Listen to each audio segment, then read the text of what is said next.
Good morning सभी लोगों को। आज फिर से हम बुक रीडिंग की क्लास में जुड़ रहे हैं और आज फिर हम आगे इस चैप्टर को पढ़ेंगे। चैप्टर जो है हमारा वो देह भाषा संकेतों को किस तरह से पढ़ें, और पुस्तक है हमारी सवाल ही जवाब हैं। यहाँ से हमने पढ़ना आज शुरू करना है। कारण और परिणाम की समस्याएं। उदाहरण के तौर पर मान लें कि कोई व्यक्ति नकारात्मक, सुरक्षात्मक, सबसे अलग या विरोधी महसूस कर रहा है। इस बात की काफी संभावना है कि वह अपने रवैये को अपने सीने के आर पार हाथ बांधकर शब्दहीन संकेत में व्यक्त करेगा।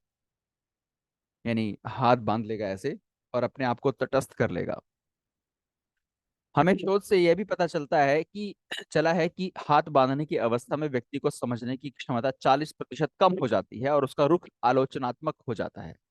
यह साधारण प्रयोग करके देखें। पीछे की ओर टिक जाएं और अपने हाथों को सीने पर कसकर बांध लें।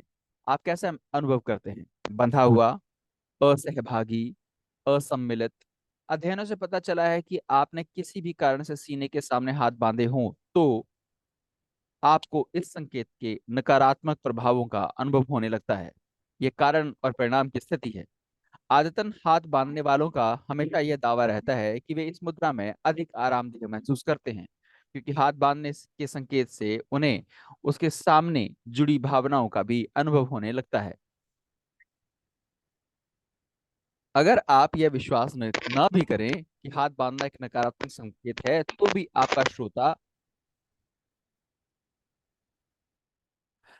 आपका श्रोता अचेतन रूप से आपको नकारात्मक या गैर मिलनसार समझेगा। बिल्कुल ऐसा होता है कि अगर हमने हाथ बांध के खड़े हो गए हैं तो इसका मतलब कि हम अपने आप को उनसे अलग थलग समझ रहे हैं, तो उसे भी ऐसा ही लगने लगेगा। तो श्रोता के सामने अगर हम गए, बातचीत करने लगे, प्रेजेंस की आगे बढ़ाने लगे, तो हमें इस बात का ध्यान देना होगा कि हम कम से कम अपने हाथ तो ना बांधें ऐसे, उनको ऐसा ना लगे कि हम नकारात्मक या गैर मिलनसार हैं। इसी कारण एक ठंडे कमरे में लोगों के समूह में से कोई बात मनवाना काफी कठिन होता है। प्रस्तुति के समय कमरे का आदर्श तापमान 21 डिग्री होना चाहिए। असल में ये सच बात भी है। जब भारत जैसे देश की बात अगर की जाए, तो ऐसे देश में इतनी ठंड नहीं होती है, और इस ठंड ना होने के कारण से यदि तापमान 20 डिग्री के आसपास या उससे नीचे चला जाता है, तो लोगों का अधिक ध्यान स्वयं को ठंड से बचाने की तरफ लगा रहता है, जिसकी वजह से वो हमारी बात पर पूरी तरह से गौर नहीं कर पाते। लेकिन जो ठंडे प्रदेश हैं उनमें वो लोगों की आदत का हिस्सा होता है, उन्हें उससे ज्यादा फर्क नहीं पड़ता। कुछ उपयोगी रणनीतियां। अपने शब्दकोश में से हाथ बांधने की मुद्रा हटा दें। अगर आपने ऐसा नहीं किया तो आपके श्रोता आपकी बातें पूरी तरह से नहीं समझ पाएंगे। वे आपके प्रति अधिक आलोचनात्मक रुख अपनाएंगे और आपको कम पसंद करेंगे। खुली देह भाषा का प्रयोग करें। यानी आज से हम कोशिश करेंगे कि हम किसी के सामने भी आगे पीछे सीने के आगे हाथ बांधकर खड़े ना हो।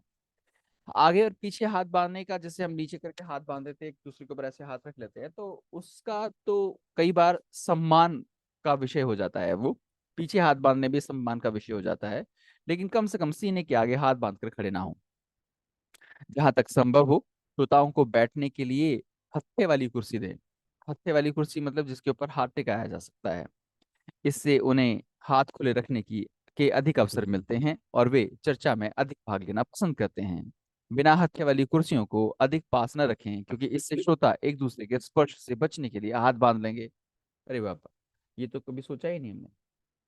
तो हम लोगों को मीटिंग में इस प्रकार से इस बात का ध्यान रखना होगा।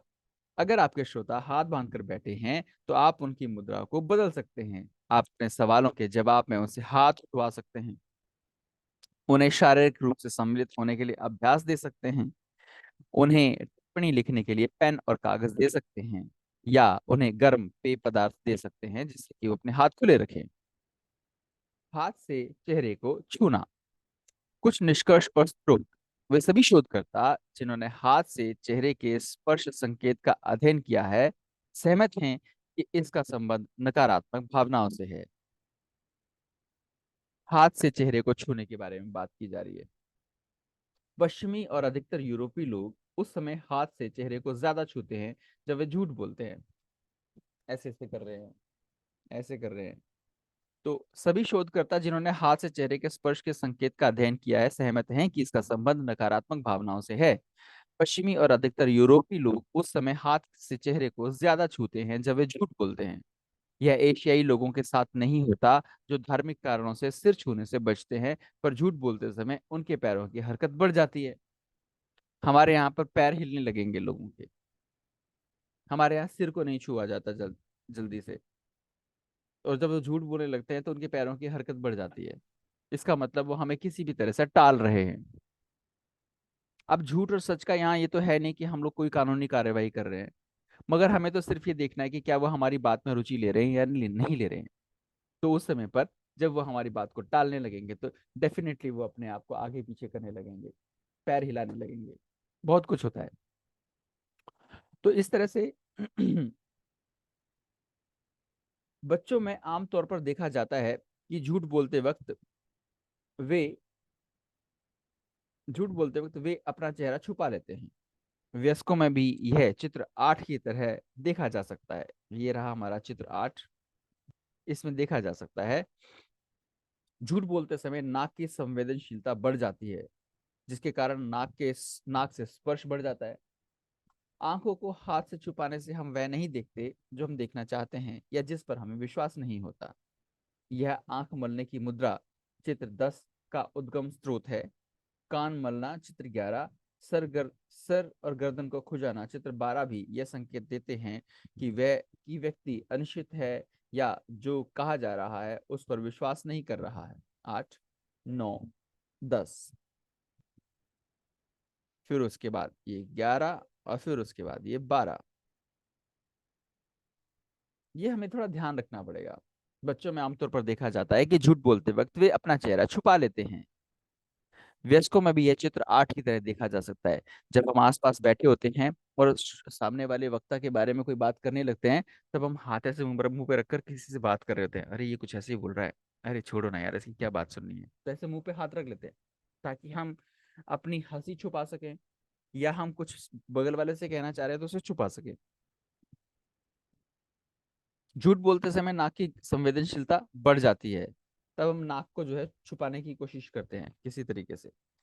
आंखों को हाथ से छुपाने पर से हम वह नहीं देख पाते जो हम देखना चाहते हैं या जिस पर हमें विश्वास नहीं होता। यह आंख मलने की मुद्रा चित्र 10 का उद्गम स्रोत है। हम नजर से बचाते हैं, उसे नहीं देखना चाहते।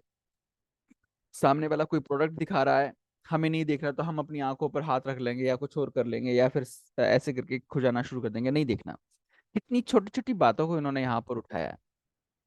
कान मलना या सर सर गर्दन को खुजाना चित्र 12 भी यह संकेत है कि व्यक्ति अनिश्चित है या जो कहा जा रहा है उस पर विश्वास नहीं कर रहा है। कुछ उपयोगी तकनीकें। हमेशा हाथ से चेहरे को छूने के संकेतों को समूह में और उनकी पृष्ठभूमि में पढ़ें। कभी भी नाक की खुजली को धोखे का संकेत ना समझें। कई बार लोगों को छींक आ रही होती है या कोई और बात होती है तो उसकी वजह से भी वैसा हो जाता है, लेकिन ऐसा लगातार नहीं होगा। और अगर वो लगातार कर रहे हैं तो संभवतः वो हमसे कुछ छुपा रहे हैं। अपनी प्रस्तुति के दौरान हाथ से चेहरे के स्पर्श संकेतों से हमेशा परहेज करें, क्योंकि इनके प्रयोग से आपके श्रोता आप पर कम विश्वास करेंगे। वीडियो कैमरे के सामने अभ्यास करें या शीशे के सामने खड़े होकर रिहर्सल करें ताकि चेहरे को छूने की आपकी आदत खत्म हो जाए। आपकी प्रस्तुति के दौरान कोई हाथ हाथ से चेहरे के स्पर्श संकेत का प्रयोग कर रहा है तो यह करें। अब हमने तो उसको छुपाना है, इस बात को रोकना है, उसकी इस बात को कि वो हाथ से स्पर्श ना करे अपने चेहरे को। तो उसके लिए हमें क्या करना चाहिए, हमारे पास क्या रणनीति है उसके लिए कि हम क्या करें। तो कहते हैं कि उस दौरान आप ऐसा पूछें, मुझे लगता है कि आप कोई सवाल पूछना चाहते हैं, क्या आप बताएंगे कि आपका सवाल क्या है। आपने जैसे ही ऐसा पूछा, उस व्यक्ति का ध्यान पूरी तरह से आपकी तरफ, और उस अकेले का नहीं, उसके साथ और भी जो लोग हैं उनका भी ध्यान आपकी तरफ। इस प्रकार से कुल मिलाकर हम ये समझ पाएंगे कि लोगों का ध्यान किस तरह से आपने अपनी बात पर लेकर आना है। इसका ज्यादा प्रबल तरीका यह है, आपकी देह भाषा बता रही है कि आप कुछ पूछना चाहते हैं। क्या आप बताएंगे कि आपका सवाल क्या है। आप इस तरह से जब पूछेंगे किसी से, तो आप डेफिनेटली उसके दिमाग को काबिज कर लेंगे और वो आगे से इस हरकत से बचेगा, कहीं उसका दोबारा फिर से पूछे जाने के लिए नंबर ना आ जाए। ऐसा बहुत बार होता है। इस आखिरी प्रश्न को पूछते समय सावधानी बरतें, क्योंकि यह कई बार अपमानजनक लगता है। सच बात। बस यहाँ पर विनोद सर वाली रणनीति अपनानी है, बिंदु मैम वाली, कि कितने प्यार से इसे आप पूछ सकते हैं, कितनी शालीनता से आप उसे पूछ सकते हैं। कुछ लोग होते हैं जिनकी बातों में अक्खड़पन, कड़कपन और तीखापन आता है। अगर उस तरीके से ये पूछा गया तो ये बहुत ही अपमानजनक लगेगा। यह व्यावसायिक प्रश्नकर्ताओं द्वारा प्रयुक्त किया जाता है। यानी कि हम अगर लगातार इस पर काम करें तो हम भी व्यावसायिक प्रश्नकर्ता की तरह हो जाएंगे, क्योंकि संभवतः हम तो एक व्यवसायी ही हैं। और व्यवसाय करते समय पर हमें प्रश्न पूछने के लिए अपने आप को ऐसे तैयार करना होगा कि हमारे प्रश्न उसको अपमानजनक ना लगे। सकारात्मक देह संकेत क्या है? सिर झुकाना। जब हम चीज में रुचि लेते हैं जो हम देख या सुन रहे हैं, तो हम अपने सिर को एक और झुकाते हैं। अगर आपका संभावित ग्राहक अपना सिर एक और झुकाए हुए हो, तो प्रस्तुति जारी रखें। यानी वो आपकी तरफ ध्यान दे रहा है। अगर उसका सिर सीधा होता है या इधर उधर हिलने डुलने लगता है, तो उसका सिर उसके सीने पर गिर जाता है, या उसके सीने पर गिर जाता है तो उसका ध्यान अपनी और दोबारा खींचें या बातचीत की दिशा बदलें। कारण क्या है कि उस समय वो हमें इग्नोर कर रहा है, हम पर ध्यान नहीं दे रहा है। फिर से जरूरत महसूस होगी कि कैसे करके हम उसका ध्यान अपनी ओर आकर्षित करें। कोई ना कोई बात पूछें। बात पूछने के लिए यहाँ बोल ही दिया कि मुझे लगता है कि आप कोई सवाल पूछना चाहते हैं। क्या आप बताएंगे कि आपका क्या सवाल है? यानी आपने स्पष्ट रूप से कहा कि उसे समझ में नहीं आ रहा है कि आप जो कह रहे हैं वो उसे पता नहीं लग रहा है। इससे बचना है।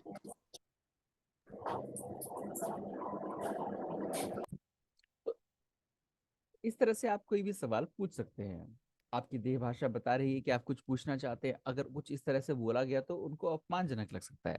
बड़े सिंपल तरीके से पूछें, या फिर कोई भी एक छोटा सा सवाल पूछ ले उनसे। अच्छा, मैंने आपको ये बताया, आप में से किस किस को ये समझ में आया? ऐसे करके हाथ उठा लें उन लोगों से। वो लोग हाथ उठा लेंगे। ऐसा करने से वो वापस हमारे वार्तालाप में, या जो हम बताना चाहते हैं उस स्थिति में वापस आ जाएंगे। तो इस तरह से हमने उनको बातचीत की दिशा में लेकर आना है। दूसरा, गाल पर हाथ रखना। अगर यह आपकी प्रस्तुति का सकारात्मक मूल्यांकन दर्शाता है, वो व्यक्ति सोच रहा है कि यार ये जो सामने वाला बता रहा है ये ठीक है क्या, इस तरह से सही है क्या, तो यह आपकी प्रस्तुति का सकारात्मक मूल्यांकन दर्शाता है। हाथ गाल पर टिका रहता है पर सिर को सहारा नहीं देता। यानी कि उसने अपने सिर को ऐसे रेस्ट पोजीशन में नहीं रखा है। जब भी आप अपने सिर को रेस्ट पोजीशन में रखते हैं, तो उस समय पर इसका मतलब आप धीरे धीरे उस सभा में, उस माहौल में जो बताया जा रहा है वहां से कहीं और चले जाते हैं। यानी कि शारीरिक रूप से वहीं, लेकिन मानसिक रूप से कहीं और। इसीलिए हम बच्चों को पढ़ाते समय हमेशा कहते हैं वो हाथ हाथ ना रखें। ऐसे हाथ रखने से आप थोड़ी को इस पर रखते हैं तो सिर को सहारा देते हैं। सिर को सहारा देते हुए लोगों को देखना है। आपको पता लगे कि ये आदमी इंटरेस्ट ले रहा है, ये आदमी इंटरेस्ट ले रहा है। लेकिन ये जो स्थिति होती है ना, ये स्थिति मनन वाली होती है, सोचने वाली होती है, समझने वाली होती है, जानने वाली होती है। ये अंतर। हाथ गाल पर टिका रहता है पर सिर को सहारा नहीं देता। उंगली सामान्यतः कनपटी को छूती है। यदि सिर हाथ के सहारे टिकने लगे तो इसका मतलब यह है कि श्रोता की रुचि घट रही है।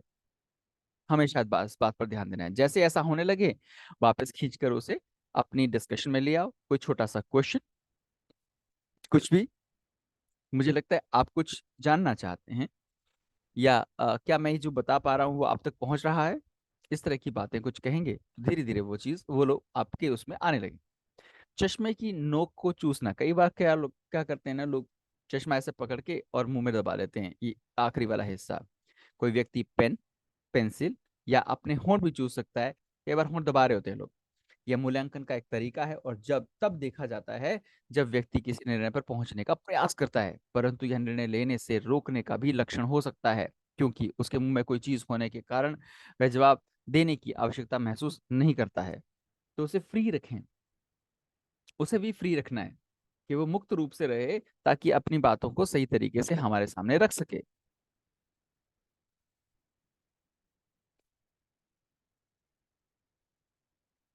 सामने की ओर झुकना, हम उन लोगों या वस्तुओं के नजदीक आते हैं जो हमें रोचक या आकर्षक लगने लगते हैं।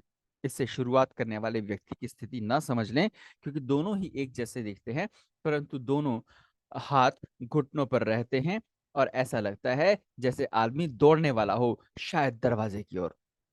लेकिन बड़ी सिंपल सी बात है कि जब वो ऐसे करके खड़ा हो जाता है या बैठ जाता है, तो एकदम से अटेंटिव लगता है और वो हमारी बातों को पूरी तरह से सुन रहा होता है। सिर्फ ये देखना है कि क्या उसकी गर्दन बिल्कुल सीधी है और आंखें थोड़ी सी बड़ी हैं और चेहरे के भाव आपको लग रहे हैं कि वो हमारी ओर आकर्षित है। तब समझ लेने की बात है कि वो हमारी हर एक बात को सुन रहा है। और अगर ऐसा नहीं है तो उसे वापस फिर से खींच कर लाने की जरूरत है। 5, मीनार। यह संकेत एकाकी संकेत की तरह पढ़ा जा सकता है और इससे एक ठंडे किंतु विश्वासपूर्ण रवैये का पता चलता है। सवाल यह है कि यह विश्वास किसके प्रति है। हो सकता है कि वो व्यक्ति हमारी बातों को सुनते हुए कुछ और सोचने लग जाए। क्या विश्वास आपके साथ चलने के बारे में है, निर्णय ले रहा है, वो एक मजबूती दिखा रहा है, क्या बात है, ये जो बात बताई जा रही है मेरे लिए ही है, या कुछ और, या विषय पर अपने स्वयं के ज्ञान पर विश्वास है, क्या यह उन्होंने पहले कहीं सुन रखा है। जिस पृष्ठभूमि में इसका प्रयोग किया जाता है उसी से इसका सही जवाब मिल सकता है। यदि हम प्लान दे रहे हैं, बता रहे हैं, तो उसी समय पर यदि हम देखें कि कोई व्यक्ति इस प्रकार की मुद्रा में है, तब हम दोनों या तीनों बातों में से कुछ भी समझ सकते हैं। दोनों या तीनों बातों में से कुछ भी समझ सकते हैं। हम समझ सकते हैं कि वो हमारे लिए निर्णय ले रहा है या हम पर विश्वास दिखा रहा है या हमारी और पूरी तरीके से आश्वस्त है कि जो हम बता रहे हैं वो हमारे साथ करेगा। वो व्यक्ति, उसको लगता है कि ये हो सकता है, ऐसा किया जा सकता है।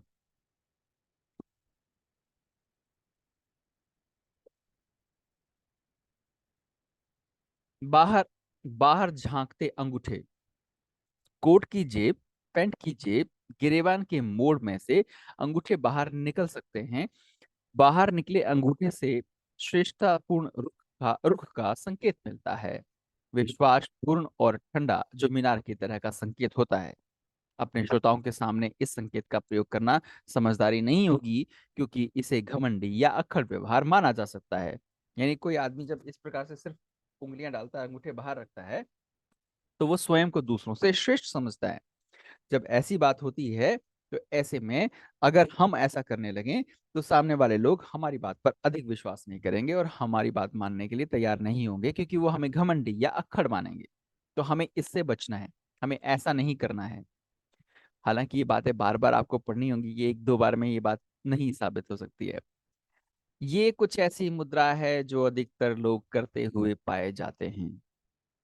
दोनों हाथ सिर के पीछे, ऐसा आमतौर पर पुरुष करते हैं, और एक पैर दूसरे पैर के ऊपर और पैर हिलता हुआ। इससे ये संप्रेषित होता है, मैं इसके बारे में सब जानता हूँ, मुझे सब मालूम है। तो ये एमबीए होते हैं, मुझे बहुत आता है।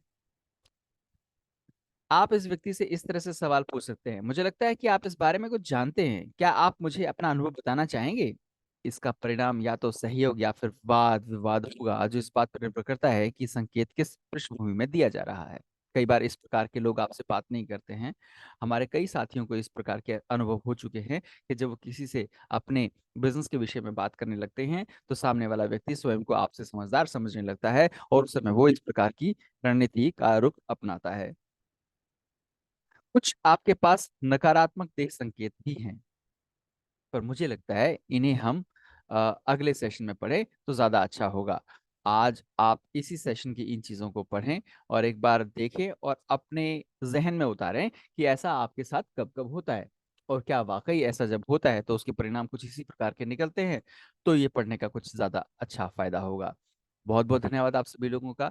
आप जुड़े, और आगे भी इसी तरह से हम लोग वीडियोस रिकॉर्ड करते रहेंगे। इसी चैनल को अपने लोगों के साथ में शेयर करें, इसे सब्सक्राइब कराएं, अधिक से अधिक संख्या में लोगों के साथ इसको बढ़ाएं, ताकि हम लोगों का जो है एक उद्देश्य है कि सभी लोगों को अच्छी से अच्छी जानकारी इसमें हम लोगों को दें। तो ये संभव हो पाएगा केवल तभी जब आप द आरसिम टॉक चैनल को अपना मानते हुए लोगों के साथ शेयर करेंगे। Thank you so much.